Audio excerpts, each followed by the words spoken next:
ভারত এবার চাঁদে মানুষ পাঠাতে চলেছে। হ্যাঁ, ঠিকই শুনেছেন। ইসরো এখন থেকে শুরু করে দিয়েছে চন্দ্রযান-4-এর পরিকল্পনা। এবারে তাদের লক্ষ্য হতে পারে চাঁদের পৃষ্ঠ থেকে মাটি এবং পাথরের নমুনা পুনরুদ্ধার করা। এ বিষয়ে ইসরো চেয়ারম্যান এস সোমানাথ জানিয়েছেন যে প্রধানমন্ত্রী নরেন্দ্র মোদী 2040-এর দশকের গোড়ার দিকে চাঁদে অবতরণের লক্ষ্য নির্ধারণ করেছেন এবং ইসরো একটি অবিচ্ছিন্ন অনুসন্ধান মিশনে রয়েছে।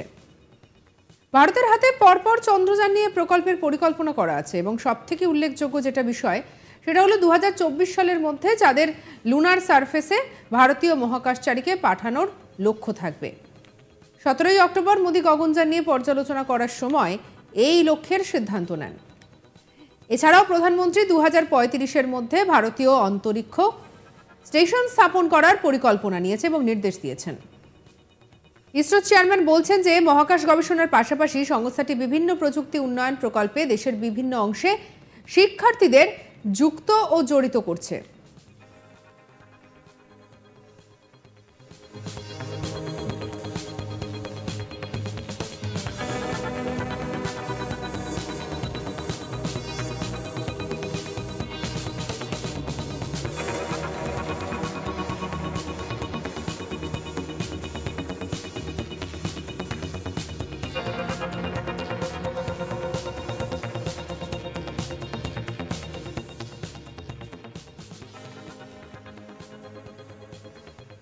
ইসরো জাপানি মহাকাশ সংস্থা জ্যাক্সার সঙ্গে সহযোগিতায় লুনার পোলার এক্সপ্লোরেশন মিশন লুপেক্স নামে আরেকটি চন্দ্র মিশনে কাজ করছে, যা চাঁদের অন্ধকার দিকটির তদন্ত করবে। এই মিশনের সময় 350 কেজি ওজনের একটি রোভার চন্দ্রপৃষ্ঠে 90 ডিগ্রি পর্যন্ত অঞ্চলগুলি অন্বেষণ করবে। চন্দ্রযান 4-এ 4টি মডিউল থাকবে: transfer module, lander module, ascender module এবং রি এন্ট্রি মডিউল। এছাড়াও এই মিশনের সমস্ত অংশকে লঞ্চ করার জন্য 2টি রকেটের প্রয়োজন হবে। এর আগে একমাত্র মার্কিন যুক্তরাষ্ট্র, সোভিয়েত রাশিয়া এবং চীন চাঁদ থেকে চাঁদের মাটি এবং পাথরের নমুনা নিয়ে পৃথিবীতে ফিরে আসতে সফল হয়েছে। ভারতের চন্দ্রযান 4 অভিযানে হওয়ার কথা 2028 সালে। সেই অভিযান সফল হলে ভারত এই বিষয়ে বিশ্বের 4র্থ দেশ হবে। সম্প্রতি ন্যাশনাল স্পেস সায়েন্স সিম্পোসিয়ামে ইসরোর চেয়ারম্যান এস সোমানাথ জানিয়েছেন যে এই অভিযানে একমাত্র লক্ষ্য বৈজ্ঞানিক পরীক্ষার জন্য চাঁদের মাটি পাথর সংগ্রহ করে পৃথিবীতে নিয়ে আসা। ইসরো এর আগে চন্দ্র অভিযানগুলির ক্ষেত্রে মহাকাশযানটির 2টি থেকে 3টি মডিউল বা অংশ থাকত। চন্দ্রযান 3 অভিযানের আগেই অবশ্য ভারতের সামনে আরও এক বড় মহাকাশ অভিযান রয়েছে, গগনযান অভিযান। গগনযান অভিযানে মহাকাশে মানুষ পাঠিয়ে তাদের ফের পৃথিবীতে ফিরিয়ে নিয়ে আসবে ইসরো। আর এদিকে ইতিমধ্যেই এই অভিযানের জন্য 4 মহাকাশচারীকে মনোনীত করা হয়েছে। তাদের মহাকাশে ব্যবহারের বিভিন্ন পোশাকও তৈরি হয়েছে। গগনযান অভিযান আসলে ইসরোর এক উচ্চাভিলাষী প্রকল্পের একটি ধাপ। ইসরোর অন্তিম লক্ষ্য যে মহাকাশে ভারতের বাড়ি বানানো, অর্থাৎ নিজেদের স্পেস স্টেশন তৈরি করা। আর গত কয়েক বছরে চাঁদের চারপাশে কৃত্রিম উপগ্রহ, টেলিস্কোপ এবং নানাবিধ ক্যামেরার সৌজন্যে জলের অস্তিত্ব সম্পর্কেও ইতিবাচক ইঙ্গিত মিলেছে। লুপেক্স সেই বহু চর্চিত জল্পনার অবসান করবে বলে আশাবাদী বিজ্ঞানীরা। তার ফলে আগামী দিনে চন্দ্র অভিযানের গতি প্রকৃতি বদলে যেতে পারে, তবে এই অভিযান সম্পর্কে এখনও বিস্তারিত তথ্য জানা যায়নি।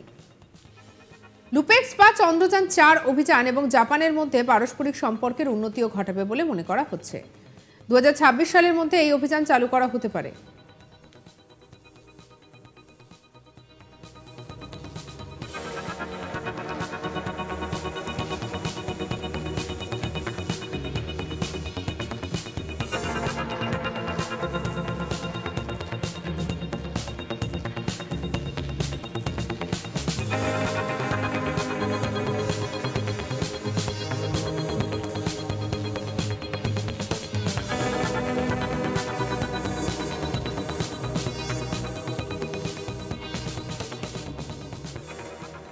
চন্দ্রযান 4 মিশনের উদ্দেশ্য কি এবার সেটা আপনাদেরকে বলি।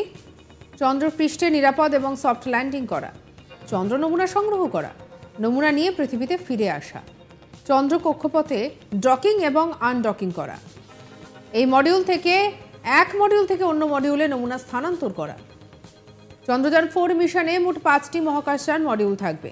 এগুলি হলো propulsion module, descender module, ascender module, transfer module এবং রি এন্ট্রি মডিউল, যেখানে 4 টন পেলোড লিফটার একাই LVM-3 3টি মডিউল বহন করবে। প্রপালশন মডিউল এটি চন্দ্রযান 3-এর মতোই হবে। প্রপালশন মডিউল চন্দ্রযান 4-কে চন্দ্র কক্ষপথে পরবর্তীতে নিয়ে যাবে।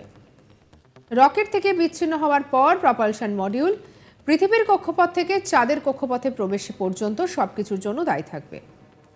ডিসেন্ডার মডিউল এই মডিউলটি চন্দ্রযান 3-এর বিক্রম ল্যান্ডারের মতো চাঁদে অবতরণ করবে। অ্যাসেন্ডার মডিউল একবার সমস্ত নমুনা সংগ্রহ করা হলে অ্যাসেন্ডার মডিউলটি ল্যান্ডার থেকে বেরিয়ে আসবে এবং পৃথিবীতে ফিরে আসবে।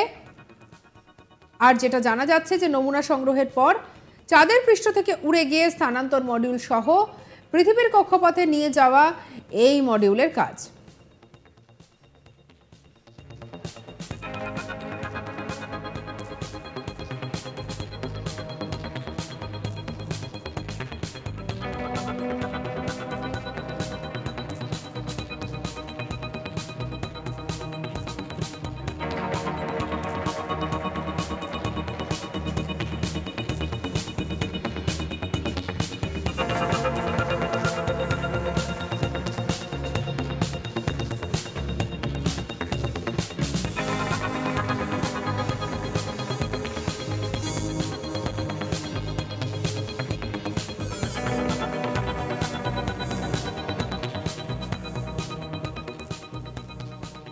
আর এবারে আপনাদেরকে বলি ট্রান্সফার মডিউল সম্পর্কে।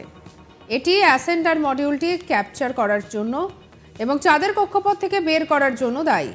শিলা এবং মাটির নমুনা সহ ক্যাপসুল আলাদা হওয়ার আগে এটি পৃথিবীতে ফিরে আসবে। রি-এন্ট্রি মডিউল এটি একটি ক্যাপসুলের মতো হবে যা চাঁদের মাটিতে নমুনা হিসেবে নিয়ে আসবে। রি-এন্ট্রি মডিউল সফলভাবে পৃথিবীতে চাঁদের নমুনা নিয়ে অবতরণ করার জন্য দায়ী হবে। গত 14 জুলাই ভারতের অন্ধ্রপ্রদেশের শ্রীহরিকোটার সতীশ ধাওয়ান মহাকাশযান কেন্দ্র থেকে চন্দ্রযান 3 উৎক্ষেপণ করা হয়েছিল। চন্দ্রযান 3-এর ল্যান্ডারের নাম বিক্রম, রোভারের নাম প্রজ্ঞান। 23 অগস্ট দীর্ঘ অপেক্ষার অবসান ঘটিয়ে চাঁদের মাটি হয়েছে ভারত। চাঁদের মাটিতে রীতিমতো পৌঁছে ভারত, সেই ছবিও আমরা দেখেছি এবং ধরা পড়েছে।